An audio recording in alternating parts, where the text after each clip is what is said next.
नमस्कार, म आज चाहिँ एकजना बिरामी दिदी हुनुहुन्छ, भर्खरै अपरेसन गर्नुभएको। उहाँको चाहिँ ढाडको समस्या, सायद यो ढाडको समस्या धेरै मान्छेहरूलाई हुने गर्छ होइन। अनि यो ढाडको समस्याको विषयमा चाहिँ थोरै कुराकानी गरौँ भनेर उहाँ समक्ष आएको छु। उहाँ नमस्ते दिदी। अनि हजुरलाई अपरेसन गरेको भन्ने थियो नि, ढाडको अपरेसन गर्नुभएको होइन भर्खरै? अनि कस्तो भयो त अपरेसन? सफल भयो। ओके, अपरेसन यो खास ढाडको समस्या कहिलेदेखि सुरु भएको हजुरको? 1 वर्ष जति। के भएर सुरु भएको?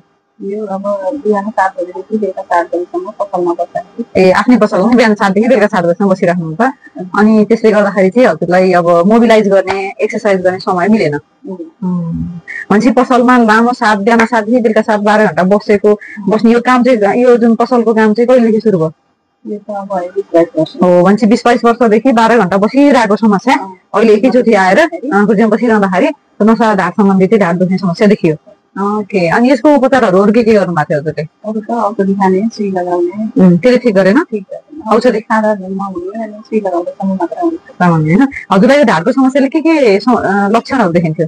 ढाड दुख्ने, खुट्टा घमघम गर्ने, खुट्टा लातो जस्तो हुने। भनेपछि यो ढाड यता पछाडिपट्टि ढाड होइन? ओके, यो तल्लो ढाड सबै दुख्थ्यो अनि तलतिर दुखाइ सर्दै जाने, झमझम पनि हुने खुट्टातिर होइन, लातो हुने, चिसो पनि हुने, त्यो गर्थ्यो। अनि अहिले अपरेसनमा के भयो त अस्पतालमा?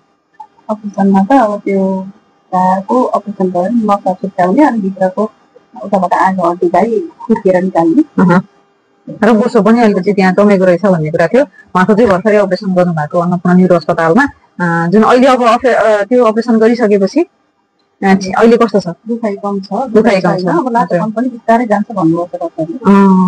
ओके होइन, लाटोपन बिस्तारै कम। जस अपरेसन गरेपछि पहिलाका लक्षणहरू चाहिँ कम हुँदै गएको छ। आज कति दिन भयो? आज 12-13 दिन। 13 दिन भयो, भर्खरै टाँका खोलेको होइन हिजो अस्ति? ओके, भनेपछि 13 दिनमा इम्प्रुभ हुँदैछ। भनेपछि अब सल्लाह के दिनु भएको छ त डक्टरले? अब धेरै बस्ने नानी, अब 21 दिनसम्म गाडी नचल्ने अनि 3 महिनासम्म बेड रेस्ट गर्ने अनि त्यसपछि धेरै नबस्ने यताउता आफ्नो फिजिकल। गुड, एकदम राम्रो होइन।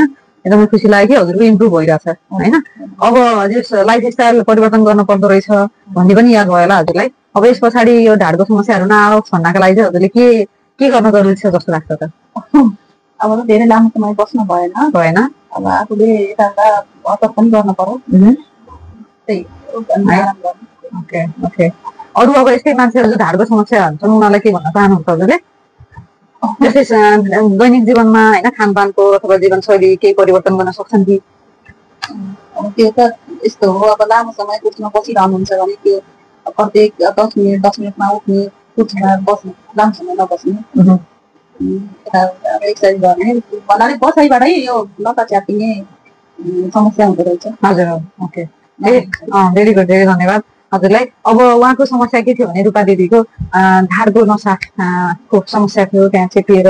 एउटा कुरा चाहिँ लामो समयसम्म उहाँको रिस्क फ्याक्टर के थियो भने चाहिँ लङ टाइम सेम पोजिसनमा सिटिङ भएको र 20-22 वर्ष चाहिँ आफ्नै पसलमा बिहान 7 देखि बेलुका 7 बजीसम्म चाहिँ बसिरहँदाखेरि उहाँलाई मोबिलाइज गर्ने टाइम मिलेन होइन। त्यसले गर्दाखेरि एकदमै उहाँले चाहिँ योबाट पीडित हुनुहुन्थ्यो, यो लक्षणबाट। तर अहिले अब सहज भएछ। सबैले अपरेसन गर्नुपर्छ भन्ने हुँदैन, त्यसैले हामीले चाहिँ आफ्नो जीवनशैली परिवर्तन गर्नु पर्यो क्या। एउटै पोजिसनमा उभिराख्ने, एउटै पोजिसनमा बसिराख्ने गरिराख्नु भएन। वेट मेन्टेन गर्नु पर्यो, खानेकुराहरू मेन्टेन गर्नु पर्यो होइन। र विशेष गरी एक्सर्साइज, हल्का एक्सर्साइज दिनमा आधी घन्टादेखि 1 घन्टा हिँड्ने काम चाहिँ गर्नु पर्यो। यो गर्दै गर्दाखेरि चाहिँ आफ्नो जीवनशैली।